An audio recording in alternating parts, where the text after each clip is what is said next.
It's sports time, and when it's time for sports, it's time for the Pressbox Chatter Show, your ultimate in-game for all things sports, all local. Each week, our guys are bringing you exclusive high school game content, in-depth insights, thrilling recaps, exciting previews, and taking you inside the pivotal plays of all of your favorite local high school teams like never before. So turn up those speakers, because it's no limits, no excuses. It's the Pressbox Chatter Show on WCLN.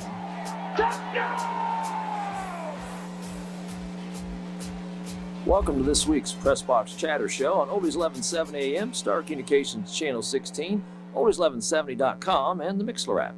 Pressbox Chatter is sponsored by Crumpler Plastic of Roseboro, Sampson Orthopedic Group, Star TV, and the Sampson Independent. Go to the Sampson Independent's website, clintonnc.com, to see the video replay of each week's show, and the video replay will be available also at oldies1170.com. In this week's show, we will review action from Tuesday, October 15th through yesterday and preview the upcoming week's action. I'm Jeff Sauble, and joined solely this week by the sports editor, the hardest working man here locally in sports, the Sampson Independent, Brant Young. Thanks for joining us. Hey, thanks for having me again, Coach. Do I get to be the voice of the Dark Horses this week since Griff isn't here? Oh, you're the voice of every team when it comes to this. When you're a local sports reporter, you're the voice of every team. If you're not, then you're definitely going to hear about it from others. So we got some regular season action to talk about. We also have playoffs. Don't talk about playoffs. You kidding me? We have to. It's playoffs. I just hope we can win a game. Well, you better win a game in the playoffs there, Coach Moore, or you're out. So we're going to talk about playoffs. Playoffs starting, tennis and volleyball. Tennis actually started yesterday. Volleyball starts today. And cross country golf had their regionals yesterday, and cross country has their regionals this week. So it's winding down for some sports. Soccer actually has this week and next week left, and same with football. Actually, football has a third week possibly. It'd be interesting to see whether anybody schedules games around here locally on that November 8th week that they have now extra. So football playoffs won't start till November 15th. So it's getting that time with other sports, and we're going to cover everything today on Pressbox Chatter. We'll start with our tennis, and the tennis playoffs started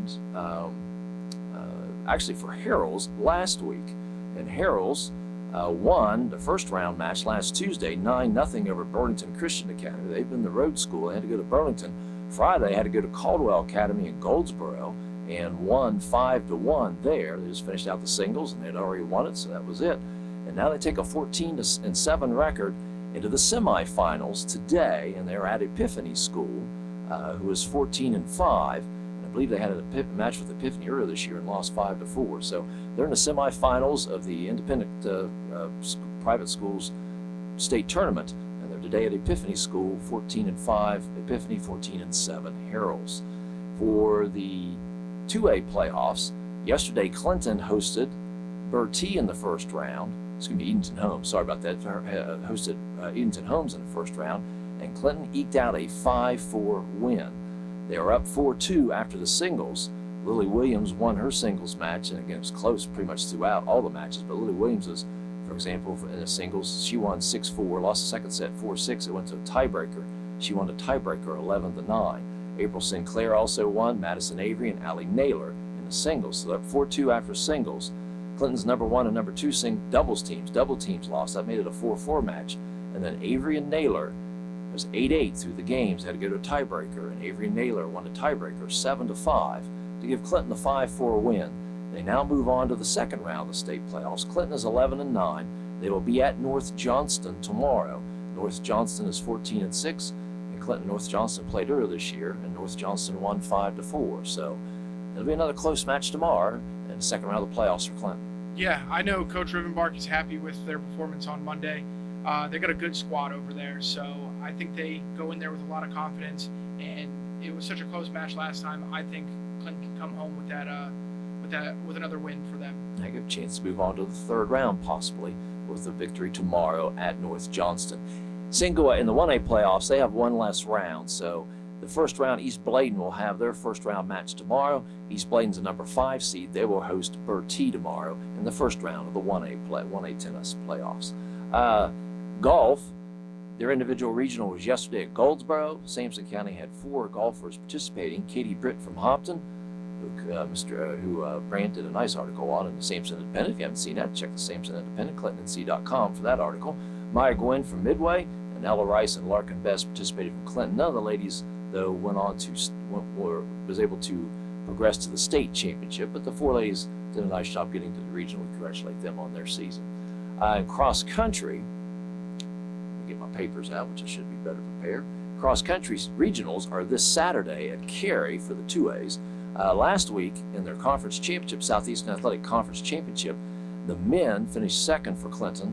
Eric Batista and D'Angelo Santiago got second team all conference. Actually, my fault. Clinton men were conference champs. I should say that again. Clinton men were conference champs. Eric Batista and D'Angelo Santiago got second team all conference. And Perry Gillespie, the Clinton coach, got coach of the year. For the women, CHS women, they were runner-up in the conference. Ruby Davila, Haley Mathis, and Evan Gillespie all got first team all conference. And Kate Hobson got second team all conference. And Ruby was runner of the year for the Southeastern Athletic Conference for Clinton High School. The Carolina 1A had their conference championship last week, and Hopton finished second overall. The champion was Rosewood. Hopton finished second. Top 10 finishers, Andres Seda Romero was third. Michaela Harris was seventh. Annalisa West was eighth. Just outside the top 10 was Xana Wright, 1 second out of being in the top 10. She finished 11th for Hopton. Again, Hopton was second overall for the ladies. For the men, Nate Miller for Hopton finished 5th, and for Lakewood, Elijah Park was 8th, and Jesse Bethea was 9th for Lakewood in the guys competition. And then again, their regionals are this Saturday, and you have to be certain finishing to go on to the state championship after that. So that's tennis, golf, and cross country. We're going to come back after our first break. We got an interview with John Holt, head football coach at Lakewood, and we'll get into our football segment next. That's coming up next. Thanks for joining us here tonight or this week on Pressbox Chatter.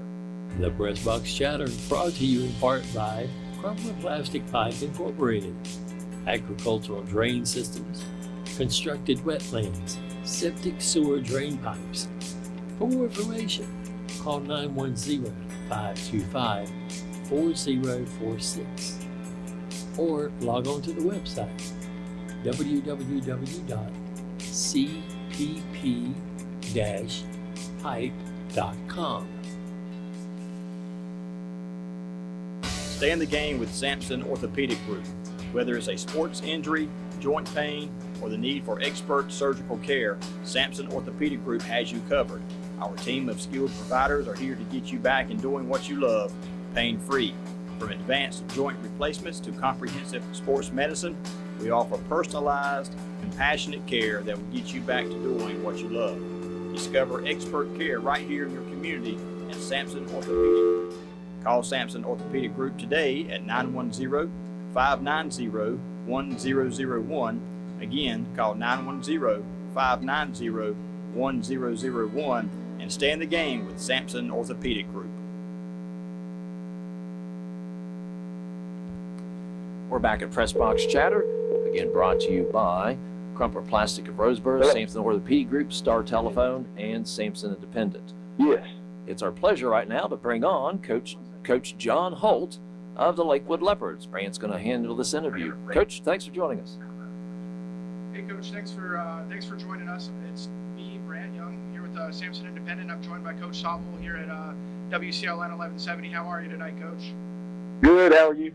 Oh, I'm not too bad. Can't complain over here. So first of all, thanks for joining us here on the show.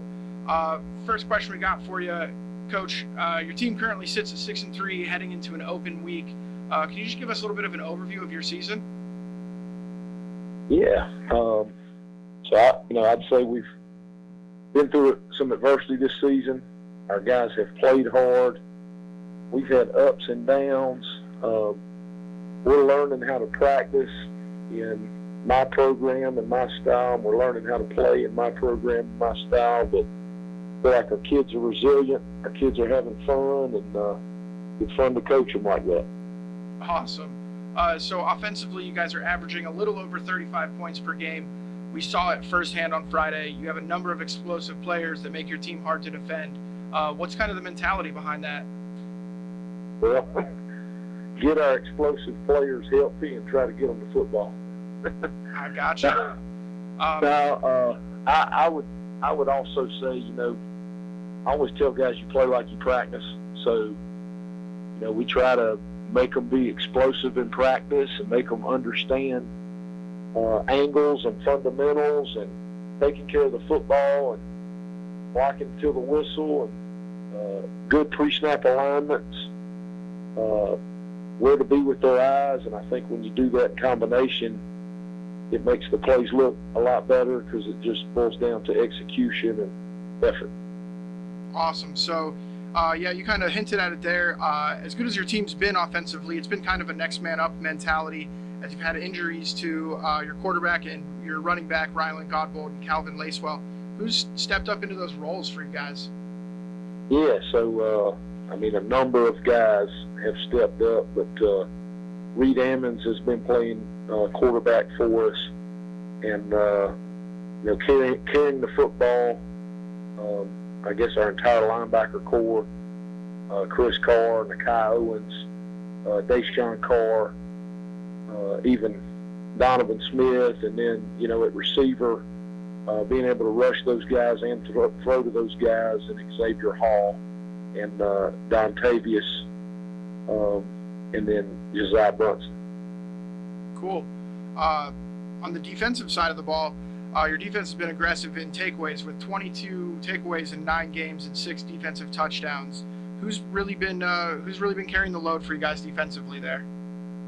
Yeah, I would say the strength of our defense is up front and our linebackers, and those guys are doing a good job of getting pressure, creating some chaos, and just playing hard. And a lot of times when you do that, good things happen to you.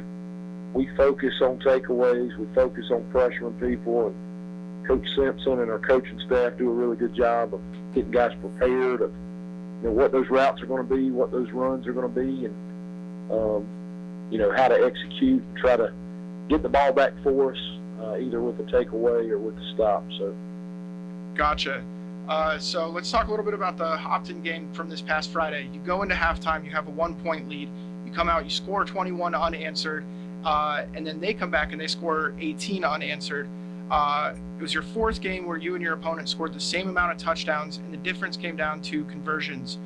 Friday, William Acosta, who was the Sampson Independent's Athlete of the Week this week, was the difference for you guys, going 4 for 4 on extra points in your 34-30 win. Do you guys have an emphasis on defending against those 2-point conversions to, stop the teams whenever you guys get into these situations? Yeah, we do have an emphasis, but we did block 2 field goals also. So, that helps in the difference. And it was my decision on the first touchdown to go for 2. And looking back, it was a bad decision because we didn't get our 2 points. But Acosta has been a weapon. That unit has done a very good job. We've got timing, and we got to continue to do that in practice so it can be an emphasis. But I've told our guys that special teams are special, and the difference for us Friday was special teams. And I believed that for a long time, been taught that for a long time. Our guys would showcase that, and proud that they executed on those special plays. Yeah, I was joking during the game there on the sidelines that you could line Acosta up for a 30-yard field goal and he'd still clear the field house on a field goal there because he has such a leg on him. You guys got the crucial 2-point conversion interception there late in the game after giving up a onside kick. What's the emphasis on that going forward? Are you guys looking, to have teams do the onside kicks a lot, or was that just a execution thing? Or walk me through that one a little bit. We didn't execute on that play, but we do expect, because it's on film now, that others will try that. So we're spending the emphasis on it during this bye week and doing kickoff return and working on our good hands every day in practice. We realize that some people are not going to want to kick deep to our returners. So an onside kick or some type of pooch or squib, that's what we're going to expect more and more, so that's what we're putting our focus on. Gotcha. Moving on to the JV team, looks like you guys are sitting at a 6-1 record. What's been the secret to success on that side? So our JV team loves to practice. They love to play. They've got great leadership. And they've showcased that all season. Awesome. You guys have Rosewood coming up in your next game. What are you looking forward to out of that game? Is there anything you can talk about as far as film-wise, or just trying to play Lakewood ball? Yeah, so our biggest thing is going to be focused on ourselves. We want to eliminate pre-snap penalties. We want to tackle better. We want to take care of the football, make good choices, eliminate interceptions by our offense, and then we want to be as physical and play with the most effort we can. And we feel like if we do that, we can play well versus anybody. I know that looking at Rosewood, they're a very good football team. We expect a lot out of them, and we've got to do our very best to try to compete at a high level versus Rosewood. Awesome. Well, the last thing I got for you here, Coach, with the NCHSAA allowing one extra week for those affected by Hurricane Helene, that is very near and dear to you, as we talked about the other day, you and I. Are you guys looking to add an extra game in the schedule to tighten up before the playoffs, or are you just going to take a break, or how's that going to work out for Lakewood? So we are looking, and we're seeing what opportunities we have, and we're kind of taking it day by day, and I think a lot of people are. We haven't scheduled a game to date, but that doesn't mean we won't. I'm trying to do what's best for our football team, see what we're at, where we're at. Right now we need a bye week, and we're on a bye week. It's been our first physical and mental break since we started the season, but as we get into next week, I'm going to make that decision on who we have, how healthy we are, and where we feel like our team is. Awesome. Well, I appreciate you, Coach. Coach Sovel might have a couple things for you over here. No, you hit that's. I just wondered with the late. I don't know if you can hear me because of the way our phone system is. With the late, that was a question I had about the extra week. Bye weeks. A lot of times this week in this late in the season, a lot of teams sometimes don't like them this late. But it couldn't come probably at a better time with a couple of the injuries that you have. And then do you want to do bye week then play and then have another bye week then playoffs? I was curious about the November 8th thing. We've been asking we asked Coach Preach that last week. He said he was just basically going to take it off. But I was interested in seeing what your viewpoint of that is. Yeah, I mean, I think it depends on where we are as a team. If we have all our players, I feel like it is good to play and stay in a rhythm of playing, because we don't want to get out of that mindset of, hey, it's game week. We don't want our team to relax. That's the worst thing for a football team, in my opinion, is to get guys that think they can relax. So we're going to make that decision kind of probably at the end of this week, first of next week, after we look through our injuries and see where we're at, and then go forward with a plan and try to execute it as good as we can. We appreciate your time. We enjoyed WCLN was over doing the game last week, and we enjoyed Ron and I broadcasting the game. Excellent facility there, and it was a very well played game between you and Hopton. I would definitely commend Hopton and also commend our players. And I thought our fans did a great job. I mean, we had a packed house. A lot of people there to see us, so I appreciate that from everyone. And hats off to Hopton and their staff. Yeah, it was a good atmosphere. I thought it was a very well-played game and a very good tackling game. That's of the games I've seen this year. I thought in terms of form and good technique, I thought that was the best on both sides. That was really the best tackling game I've seen all year. Well, we appreciate that. Best of luck coming up. Again, a good time for an open week. Get some people healed, and good luck against Rosewood. And we'll be following you through the rest of the regular season and the playoffs. Thanks for your time, Coach. Thank you. Have a great week. Stay in the game with Sampson Orthopedic Group.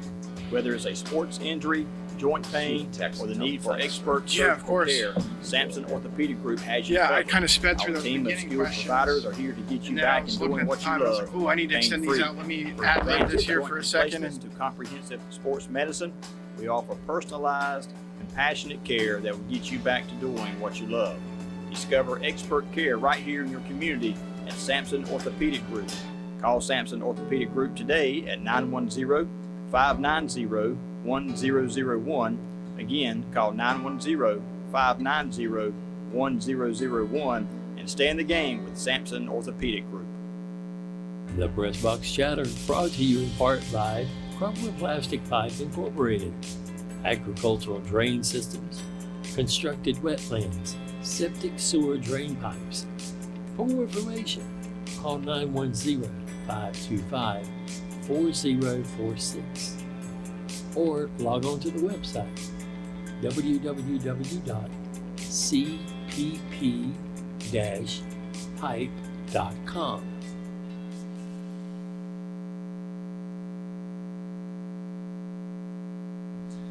Welcome back to Pressbox Chatter, sponsored by Crumpler Plastic of Roseboro, Sampson Orthopedic Group, Star TV, and the Sampson Independent.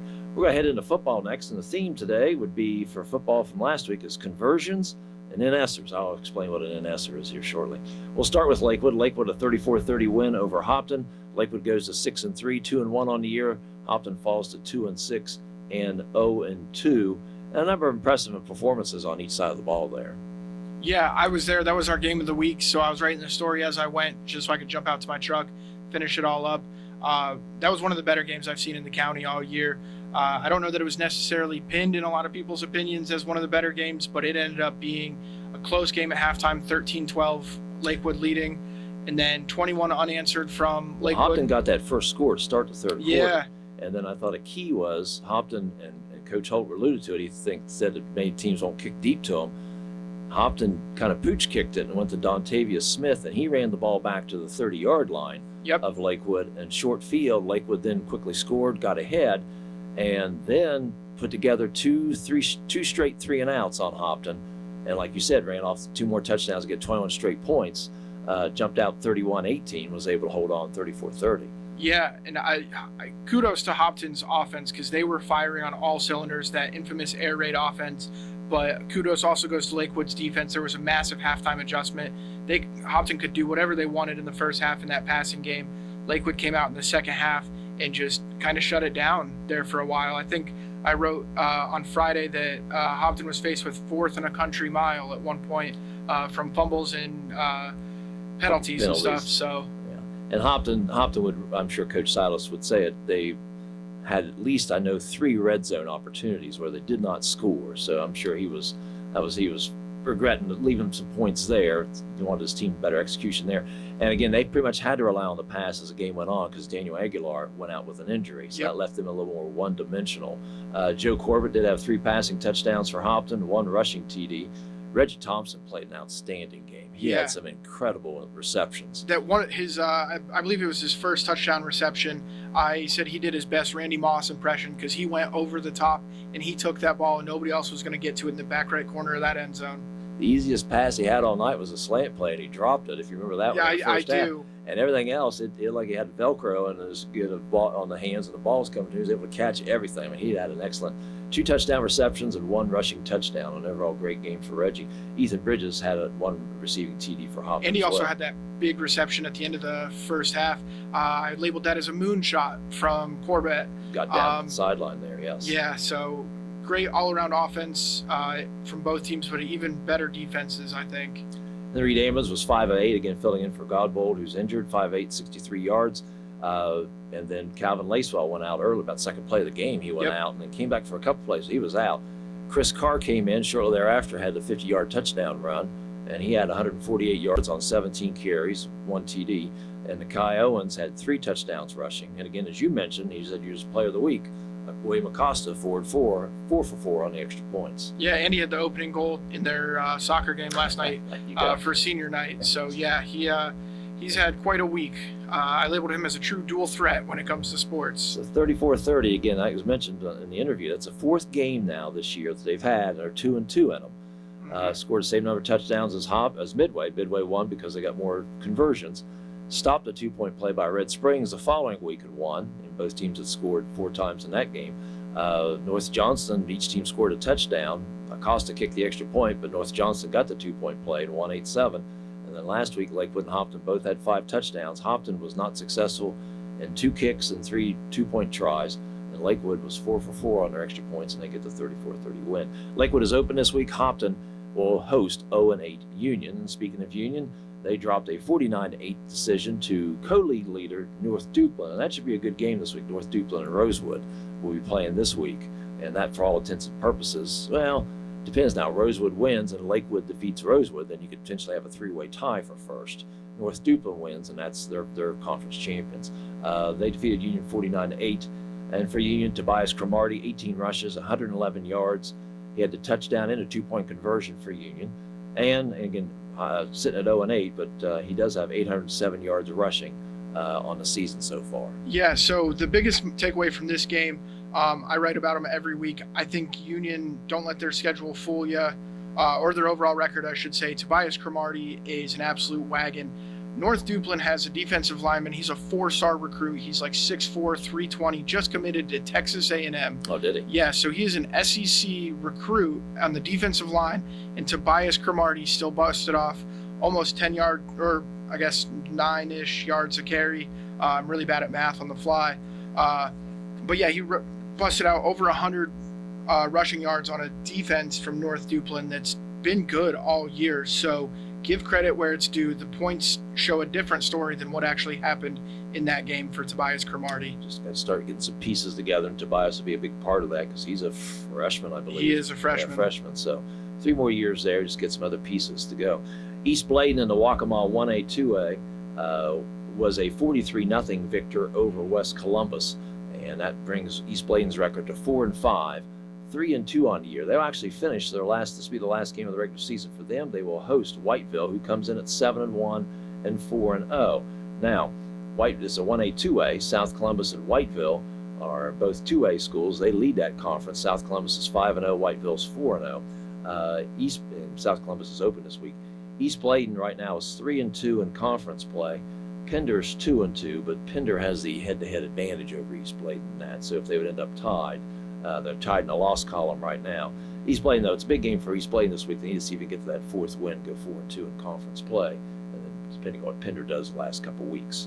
Either way, they'll be a playoff team again, sitting at 4-5 and 3-2. And Essers start with Harrells. Harrells dropped a 38-35 decision to Ravenscroft this last Friday, and now makes them 6-2 and 3-1. And Esser means, as a coaching term, another coach and I came up with, when you lost a tough game as a coach, it's kind of hard to get to sleep that night. And the NS stands for no sleep. And Harrells was up 15 with 7 minutes to play. It scored to go up 15 with 7 minutes to play. Ravenscroft went down the field and scored. Harrells punted. Didn't get the end. When Ravenscroft scored, it was just 6 points, no conversion. So their Harrells is up now 9. Harrells punts. Ravenscroft scores again right away. Didn't get the conversion. Their Harrells is up 3.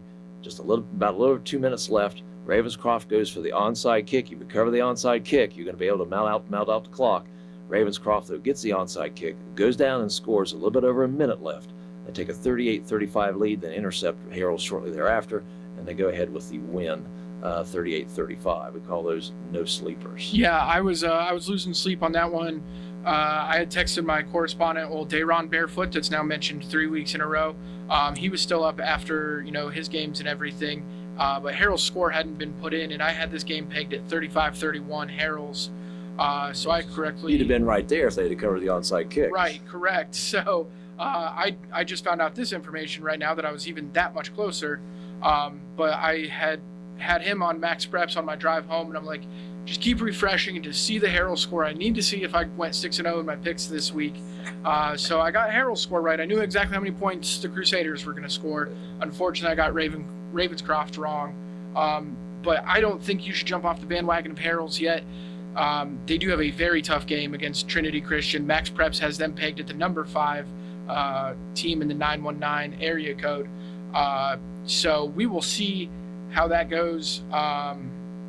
They have to bounce back, and tough thing is you lose. If they beat Ravenscroft, and then with Trinity, they're coming in as a 6th seed coming into the Trinity game. Now you lost. I have no idea how that affected their standing, but the tough thing is you lost to Ravenscroft. You face a tough Trinity Christian team.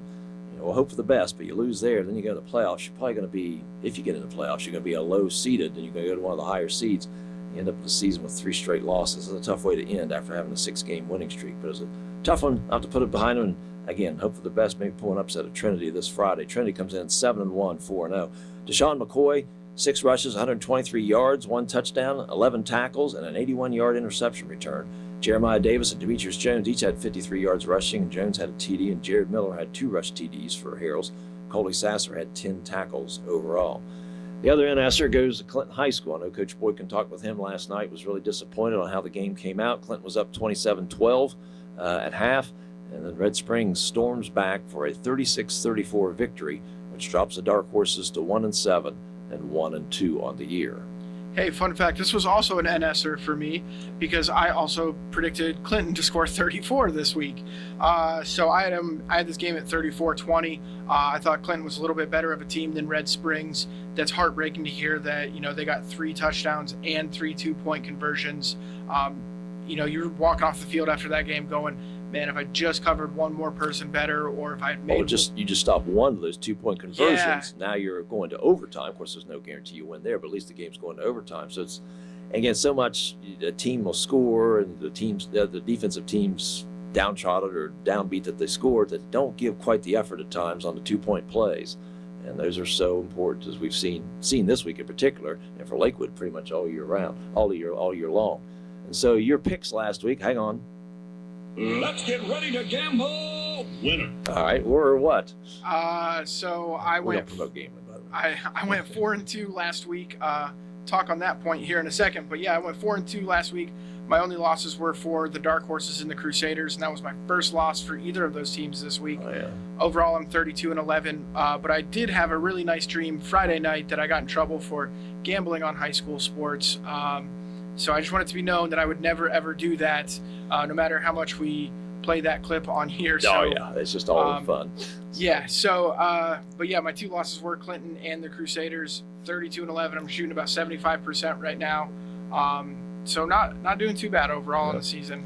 And again, a couple heartbreaks there for the Dark Horses and the Crusaders. Clinton hosts a very good St. Paul's team this week. St. Paul's comes in 6-2, 3-0. It is homecoming for the Dark Horses this week. They had a tough homecoming opponent. St. Paul's so far 3-0 in conference play. West Bladen, Red Springs, and Fairmont. The average score in those 3 games is 43-2. They've defeated those teams. So tough one. Clinton looking to knock off St. Paul's. St. Paul's can't be looking past the Dark Horses. Again, we had Henry Bass on last night on the Johnny Boykin Coaches Show. Since his insertion at quarterback about the 3rd play of the Princeton game, Clinton, those first 4 games, had averaged offensively 0 points a game. The lone touchdown came on a block punt. Since he's been in, I think I took out any of the defensive touchdowns that I remembered. Clinton's been averaging around 28 points a game. So, again, talk about football's a team game, but sometimes a certain player being moved around or inserted or taken out can affect things. And Clinton's much better offensively. We'll see. They'll have to score, though, because I don't think the Clinton defense will fully stop that St. Paul's offense. Yeah, that's 4 straight games now that Clinton has scored 20 or more points, and that's a vast difference from the first half of the season. St. Paul's has a quarterback that's got, I think it's 9. I should have the numbers on me. I don't. That's my apologies. But they got a running back who's got 1,000 yards even through 8 games, and then their quarterback's thrown for 909 and rushed for 600 and something yards, a dual threat. So they'll present quite the challenge. But St. Paul's can't be looking ahead, and neither can Midway. Midway, a 37-12 winner this past Friday over West Bladen. We kind of got over our skis a little bit on the broadcast, too. Clinton was up 27-12 at half, and then we looked at Midway's score. Midway was only up 3 points on West Bladen. And we started thinking, wow, if West Bladen wins, Clinton can beat St. Paul's, there's still a chance for conference being up around first place in the and all that faded away in the second half. And Midway, I think, Midway's more miscues in the first half, keeping West Bladen in the game than West Bladen really playing that great. And Midway pulls away with a 37-12 win. They're now 7-1, 3-0 in conference play. West Bladen 1-7 and 0-3. Yeah, I believe if my boots on the ground reporter, I believe what he had told me was Midway goes up, they score the first touchdown of the game, kickoff, and West Bladen just returns the kickoff for a touchdown. Mr. Do Everything for West Bladen, Hezekiah Blanks Adams. We saw a personal with Clinton, but he returned the kickoff 90 yards, gave West Bladen the first score. Yeah, so I think that was definitely a tale of 2 halves for Midway because I don't think West Bladen even scored in the second half. They didn't. There was a block punt in there, I think, set up a short field for West Bladen. Hezekiah had 14 rushes, 51 yards, and the other touchdown as well. But they had less than 100 yards of total offense. West and Hilburn had 9 tackles and 2 TFLs for the West Bladen on defense. Kamari McNeil on 5 rushes only, 126 yards and 2 touchdowns. Jeremiah Blue, 9 rushes, 125 yards and 2 touchdowns. Nathan Miles, 9 rushes, 60 yards. Tanner Williams, 4 rushes, 40 yards, and 2 TDs. Wyatt Scott had 10 tackles as well. Midway will host Red Springs, who, although at 2-6, again, they give teams some issues. They've got a nice running back at Red Springs. Clinton saw firsthand this past week. The quarterback had 166 yards passing against Chase Boone against Clinton. And the running back, Jarkelson Moore, had 15 rushes, 194 yards, 4 touchdowns, and a kickoff return TD for Red Springs against Clinton this past week. So Midway can't be looking ahead either because they did defeat Red Springs because the last game of the season, Midway's at St. Paul's, and that could be for the conference championship if both get through. Well, either way it's going to be, but it'd be for an outright conference championship if both get through this week, heading into next week. Yeah, and you guys mentioned last week you might go do your broadcast there. We might go down and do the St. Paul's game with Midway next Friday, yes. Yeah, and I get to wear my Aaron Andrews wig and call in for you guys. So I'm definitely shopping around for that. I'm trying to look at all my options. So if anybody knows any good wig makers in the area, you know where to find me at the Sampson Independent. A sight we want to see in the paper. That's our football update. We'll be back with volleyball. Starting the playoffs tonight. Volleyball is next here on Pressbox Chatter. The Pressbox Chatter brought to you in part by Crumbler Plastic Pipe Incorporated, agricultural drain systems, constructed wetlands, septic sewer drain pipes. For more information, call 910-525-4046 or log on to the website www.cpp-pipe.com. Stay in the game with Sampson Orthopedic Group. Whether it's a sports injury, joint pain, or the need for expert surgical care, Sampson Orthopedic Group has you covered. Our team of skilled providers are here to get you back in doing what you love, pain-free. From advanced joint replacements to comprehensive sports medicine, we offer personalized, compassionate care that will get you back to doing what you love. Discover expert care right here in your community at Sampson Orthopedic Group. Call Sampson Orthopedic Group today at 910-590-1001. Again, call 910-590-1001 and stay in the game with Sampson Orthopedic Group. Back at Pressbox Chatter, Brant Young with me, the sports editor of the Sampson Independent. I'm Jeff Sobel. Thanks for tuning in this week for our edition of Pressbox Chatter. We're going to head to volleyball now. Playoffs starting today. Playoffs. So I could play the bit again if you want me to. Some seasons, though, for some teams are over, and we'll take another week. We'll kind of hit the players who led each team statistical-wise. West Bladen, their season is over. They finished 9-11. They were 5-5 in conference, tied for third, but they did not get in the playoffs. They finished their season with a 3-0 win over Red Springs last Tuesday. Again, they'll finish the year up at 9-11. Union finished the season 1-20. Lakewood finished the season 3-17. They're both losers last week in the first round of their conference tournament last Monday. We covered that last week. Harrell's made the playoffs. They dropped a 3-0 decision to Liberty Christian Academy in the first round, and that ends Harrell's season at 9-11. 4 teams are in action today, but first I want to focus on Mintz Christian Academy. Mintz Christian Academy finished the season 23-1, 16-0 in their conference, and 2 things. I'll bring the first one up. They will head up this week, Thursday through Saturday. They'll be at the National Christian Schools Athletic Association National Tournament in Cedarville, Ohio. That goes on from Thursday through Saturday. So we'll have those results next week, the national tournament. They then come home and have a conference tournament after that. So they have the national tournament first. They finished off the regular season with a 3-0 win over Temple Christian last Thursday, but there'll be the national tournament where they went last year and made it to the finals. They'll be back there this year in Cedarville Thursday through Saturday. Any other point about Coach Hines? Well, I actually have 2 points now. One, is there any way that we can go to our home state and go watch the tournament? That's true. I would love to go back to the Buckeye State. Where's Ron at? We'll see if we get that in the production. Yeah, we can hit here. some Skyline Chili, get some candy Buckeyes. Good stuff. Yeah, good stuff. so second thing to note, Coach Hines has just an absolute program over there, and I think there's 2 or 3 seniors on that team, and all the credit in the world to Coach Hines. He just won the National Christian School Association National Coach of the Year. Actually, there's a great story about it today. Shameless plug in the Sampson Independent that I did. I reached out to him for comments. There's comments from his daughter who coached with him at Mintz and is now coaching collegiately. there's comments from some of his former players, but that is well deserved for Coach Hines. He's an awesome person, and from my understanding, he's a great coach. Just learning what his past players have said about him. So catch that article on ClintonNC.com, the Sampson Independent, or get your paper either delivered or through a newsstand around various places in the county. So there you go. Yes, sir. Very good. All right, we'll start out now playoff-wise. Let's go to East Bladen first. East Bladen now they'll be in the 1A playoffs. We'll start with the two 1A teams first. East Bladen now the 1A, 2A Waccamaw. They finished 8-10 overall, 5-7 in conference play, and they had no games last week. They are a 31 seed, and they make the long trip today to go to Pamlico for a 7 o'clock start. Pamlico comes in at 20-3. Yeah, so how does the conferences work for the 1A, 2A when it comes to playoffs? If you win that conference as a 1A, do you still play the 1A playoffs? Yes, you could be the third place team in that conference, but if you're the top 1A team in that conference, then that you go in as a 1 seed as for the 1A. Gotcha, yeah. So they got a tall order tonight against the number 2 seed, Pamlico County.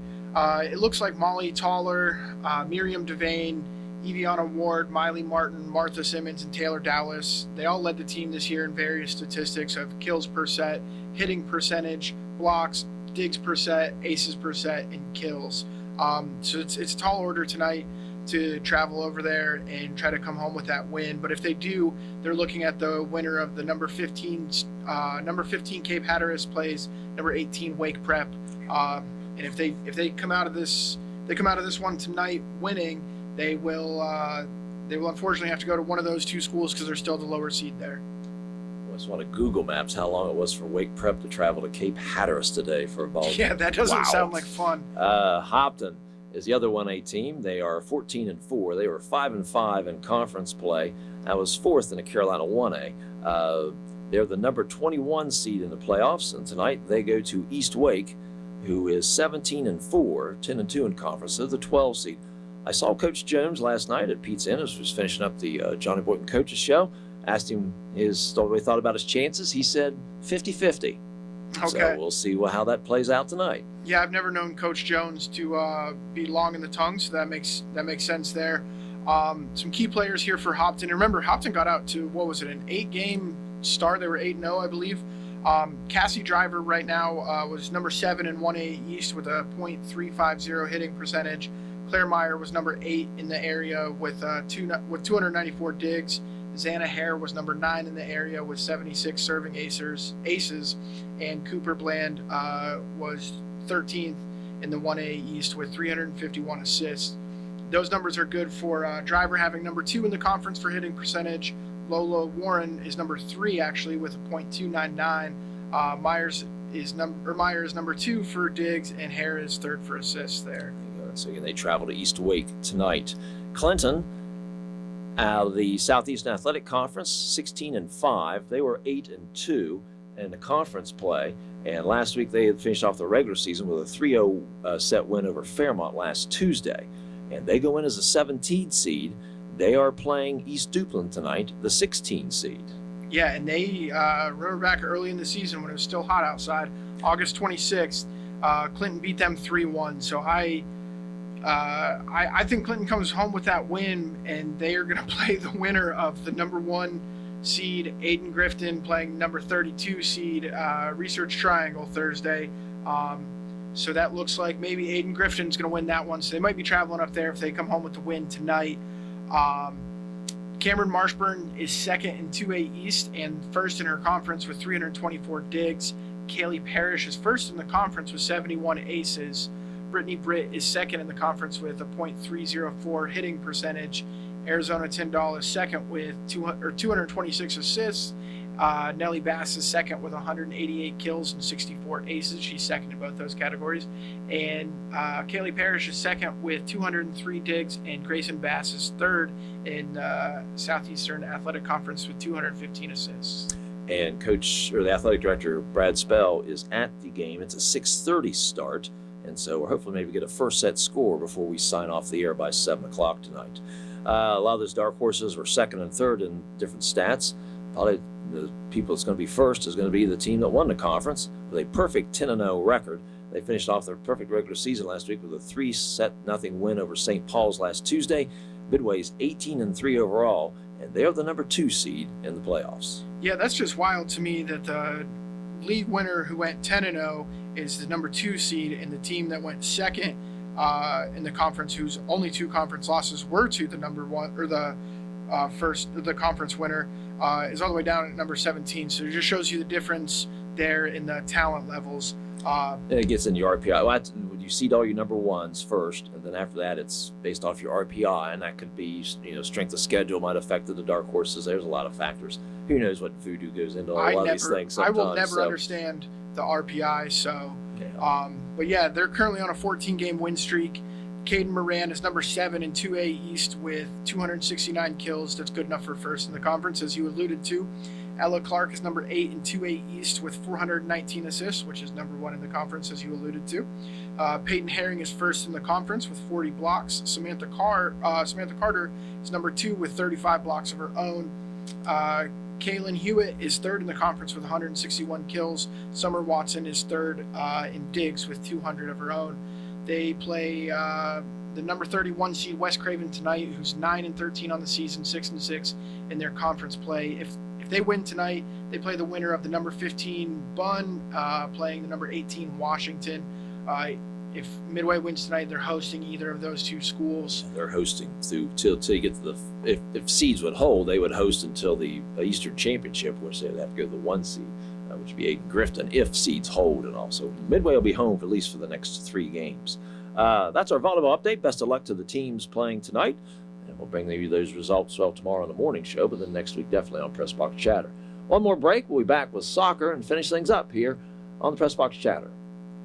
Stay in the game with Sampson Orthopedic Group. Whether it's a sports injury, joint pain, or the need for expert surgical care, Sampson Orthopedic Group has you covered. Our team of skilled providers are here to get you back in doing what you love, pain-free. From advanced joint replacements to comprehensive sports medicine, we offer personalized, compassionate care that will get you back to doing what you love. Discover expert care right here in your community at Sampson Orthopedic Group. Call Sampson Orthopedic Group today at 910-590-1001. Again, call 910-590-1001 and stay in the game with Sampson Orthopedic Group. The Pressbox Chatter brought to you in part by Crumbler Plastic Pipe Incorporated, agricultural drain systems, constructed wetlands, septic sewer drain pipes. For more information, call 910-525-4046 or log on to the website www.cpp-pipe.com. Welcome back to Pressbox Chatter, sponsored by Crumpler Plastic of Roseboro, Sampson Orthopedic Group, Star TV, and the Sampson Independent. Go to the Sampson Independent's website, to get great articles by brands, for example, on Coach Hines, which came out today, ClintonNC.com, also to see the video replay of each week's show, and the video replay is available at Boldies1170.com. We'll finish up the day with soccer, and we're going to start out with the Dark Horses of Clinton. They now stand at 18-2, well on their way to a conference championship as they are 6-0 in conference play with 4 games to go. And again, they would have the tiebreaker over Midway. So basically, they've pretty much cinched the actually 2 games to go in conference play, 2 games to go. So they have really clinched the conference championship. Last week they had a 5-1 win over Midway. Griffin Williams, Holden Spell, Oscar Daziak, Brant Sumner, and Chris Zalea all scored. Follow that up with a game you and I both were at last Thursday, playing the defending state champions Franklin Academy, who came down, and the Dark Horses suffered a 3-1 loss. Yeah, and I talked to Coach Spell after the game, and I brought it up, and then he confirmed it. He schedules a team like this late in the season for a reason, because all that's doing is priming them for the playoffs. Clinton is a great soccer program. Franklin Academy is just a cheat code sometimes, just how good they are. But I do want to mention about the Midway game. One of those goal scorers there probably has the best name in the area, and I'm being biased because he has the first name spelled just like me. There's only one other person I've ever seen with that name, and that's Brant Snedeker, the old golfer. But yeah, no, they're a really good soccer program. They Brant love. Yeah, got some Brant love there. It's a great program over there. They play Green Central, who lost to Franklin Academy in regionals, I believe, last year. They play them next week. So, again, they're just priming themselves for the playoffs, keeping that competition up. And Coach Bell was super optimistic about how his team played, even in a loss on Thursday last week. Yeah, it was back-to-back, too. Had a tough game with Midway because Midway's not an easy out at all. And so you had them Wednesday and then come back and play Franklin Academy Thursday. And it looked to me, again, I'm not a soccer aficionado. I've been to a few games this year, but it looked to me they were a step slow and a step just behind there at times. And part of that could be playing back-to-back. Of course, when they get to the playoffs, they're going to be playing quite a few games, which is a dip, but we will have a day in between. But there'll be a lot of the compacted playoffs that they're going to have in soccer. There's going to be a lot of action there. One good thing for the Dark Horses is C.V. Jordan, who broke his leg earlier this year. I watched that game. It was a pretty gnarly break. He'll be coming back soon. Coach said he might need an oxygen mask for the first couple of games, but he said he'll be back, and I think that's perfect timing for the playoffs for them. Monday, then, they came back with a 4-1 win over West Bladen. David Paz, Melvin Cruz, Holden Spell, and J.J. Nahara had goals for Clinton. Gerson Verdugo Riblero had the one West Bladen goal, and Kevin De La Cruz Libra had the assist for West Bladen. And Clinton now again 18-2, 6-0. They will host Red Springs Wednesday at 6:30, and then they travel to St. Paul's, which again is kind of a tricky team. You wouldn't look at it record-wise, but they played Clinton tough here. They've played Midway tough. They go to St. Paul's next Monday for a good game. That'll be at 6:30 at St. Paul's. We'll skip to West Bladen since we just mentioned West Bladen. We'll come back and get Midway next. West Bladen, again, with the loss to Clinton Monday, 4-1. They also suffered a 9-1 loss to St. Paul's last Wednesday. Jonah Bryan had the lone goal, and again, Kevin De La Cruz Libra had the assist again on that one.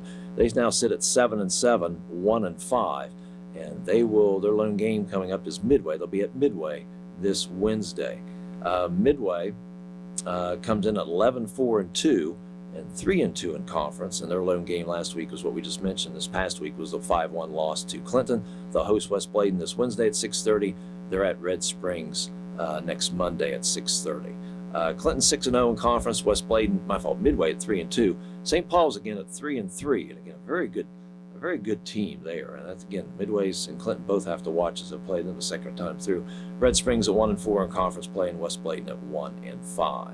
In the Waccamaw 1A 2A. East Bladen sits now third overall, second in the 1A part. They are 9-6-1 overall, 7-2-1 in conference play. Suffered a 2-1 loss last Wednesday to Heidi Trask. Chase Butler had the goal. Gabrielle Gauzy had the assist. They followed up with a 10-0 win over a very struggling West Columbus team this past week. And Coach Jay Rayner had an opportunity to play a lot of his players.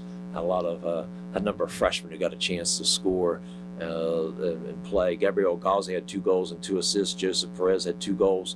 Marco Ventura and Tevin McLean each had a goal and 2 assists. Tyler Eason a goal and an assist. Jace Hatcher, Andrea Garcia, Victor Alonso had a goal each. And Ishak Galgolzi had 3 assists in the game. They will play Whiteville this Wednesday at 6 o'clock. And then they're off to the following Wednesday when they have Pender, who is the number 1 team in conference. Pender's at 9-0, 16-4 overall. Heidi Trask is 7-2. East Bladen sits at 7-2-1. Whiteville's at 3-5-1. That's their opponent this Wednesday. We'll head to the 1A now, in the Carolina 1A, and whereas Clinton's clinched the division there, conference there, Hopton has done that and more. They've clinched, because actually this is the last week of conference play for the Carolina 1A. They'll have a conference tournament next week. Yep. Hopton, 15-5-1, 6-2-1, with a couple victories this past week. Yeah, I didn't get to catch any Hopton soccer recently, but I have been at the last 3 Lakewood games, but they're the next team coming up, so I can save that discourse for them. Okay, I'll do. Hopton defeated Lakewood 11-2 last Wednesday, and then followed up. Union played them very tough last night. It was a 4-3 Hopton win there. Hopton has won now 10 in a row. They're 15-5-1. And actually got the wrong conference. They're 9-0 in conference play. I put the wrong record there. They're 9-0 in conference play, and they are the conference champions. They'll finish up the regular season this Wednesday. They'll be at North Duplin at 6 o'clock. Lakewood checks in. They're the 6-2-1 team, second place, and they will finish in second place in the Carolina 1A. And like you mentioned before, they'll be a tough out when they get to the playoffs. Lakewood 10-5-2, 6-2-1. Yeah, and I called the new starter game last night as my game of the week on last week's show, and I went to it. 3 straight Mondays Lakewood's played at home, and 3 straight Mondays they've won. two of those more decisive than the others. They had the one last week, I believe it was against North Duplin, where they came out only 2-0, and then the week before they played Rosewood, they won 4-3. But yeah, they have just such a smothering offense, and I don't know if it's me not having played soccer before, but just the way Lakewood plays soccer, it's just they're just trying to put as much offensive pressure on you as possible, and teams kind of just get flustered about it. So I think Lakewood shouldn't be overlooked. They secured second place. They obviously struggled with Hopton a bit this year, but I think the teams need to be on the lookout for Lakewood when it comes to playoff time, because they're a much better ball club than their 10-5-2 record would lead you to believe. And Union, although struggling at 3-5, 2-7 in conference play, had a good week. Played hard this past week. Got a 2-1 win over North Duplin last Wednesday, and then again playing at league leading Hopton. Union gave them all they could handle. It was 4-3 Hopton win. Union will close out their regular season at News Charter this Wednesday. Hopton again's 9-0, Lakewood 6-2-1, News Charter 4-4-1, Rosewood 3-5-1, Union 2-7, North Duplin 1-7-1 in conference play. Again, they will have a conference tournament next week. Hopton and Lakewood will get first round byes, and if it holds as it is right now, Rosewood and Union would have a first round game in the conference tournament. Harrell's their season is over. They made the playoffs. They finished 7-10-1 overall. Made the playoffs. They won their first game last Tuesday, 1-0 decision over Wayne Country Day. Adrian Marquez had the goal. Wilson Clifton was a goalkeeper, and he had 10 saves in a shutout win. That advanced them to the second round game. They went to Village Christian Academy, who they had played earlier in the season and lost 2-2 in penalty kicks.